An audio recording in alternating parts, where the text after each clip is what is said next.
नमस्कार, मी प्रतीक्षा. DNA मराठीमध्ये आपलं स्वागत. बीड जिल्ह्यातील केज तालुक्यातील मासाजोग गावातील आदर्श सरपंच संतोष देशमुख यांची हत्या करण्यात आल्यानं संपूर्ण राज्यात एकच खळबळ उडाली आहे. आता या प्रकरणात अखंड मराठा समाज अहिल्यानगरच्या वतीनं आरोपींना अटक करून कठोर शिक्षा देण्यात यावी या मागणीसाठी जिल्हाधिकारी अहिल्यानगर यांना निवेदन देण्यात आलं आहे. या निवेदनाच्या माध्यमातून जर आरोपींना शिक्षा झाली नाही तर तीव्र स्वरूपाचं आंदोलन छेडण्यात येईल असा इशारा देखील देण्यात आलाय.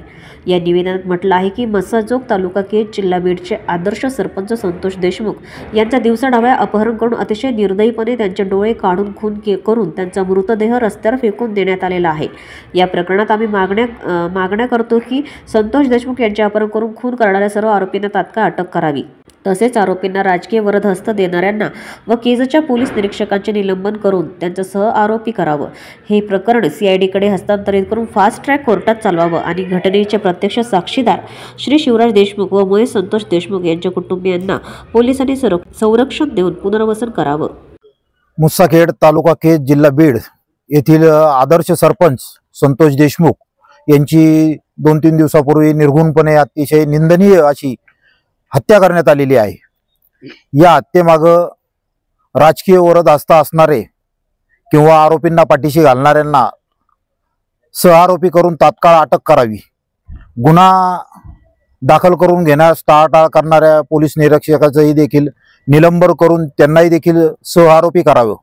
या घटनेचे प्रत्यक्ष साक्षीदार असणारे शिवराज देशमुख त्यांना पोलीस संरक्षण देण्यात यावे. तसंच मयत संतोष देशमुख यांच्या कुटुंबियांना देखील पोलीस संरक्षण देण्यात यावे व त्या कुटुंबाचं तात्काळ पुनर्वसन करावं.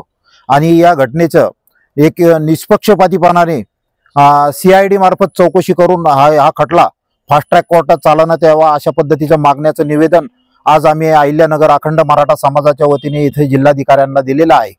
आणि या घटनेचा अखंड मराठा समाज अहिल्यानगर समाजाच्या वतीनं तीव्र शब्दात निषेध करतो आणि या मागण्यांची पूर्तता नाही झाली तर तीव्र स्वरूपाचं आंदोलन छेडण्यात येईल. त्या आंदोलनानंतर जो काही परिणामांची जबाबदारी ही सर्वस्वी सरकारची असेल अशा प्रकारचं निवेदन आज आम्ही समाजाच्या वतीने जिल्हाधिकाऱ्यांना दिलेलं आहे. आणि आमची अपेक्षा आहे का लवकरात लवकर शासन याची दखल घेऊन योग्य ती कारवाई करेल. तो मुलगा आमच्या पुतण्याच्या वयाचा भाचा होता आणि होतकरू मुलगा होता. गावचा सरपंच होता संतोष देशमुख म्हणून. तर तो गावाचा त्याने 10-15 वर्षात खूप विकास केला चांगला.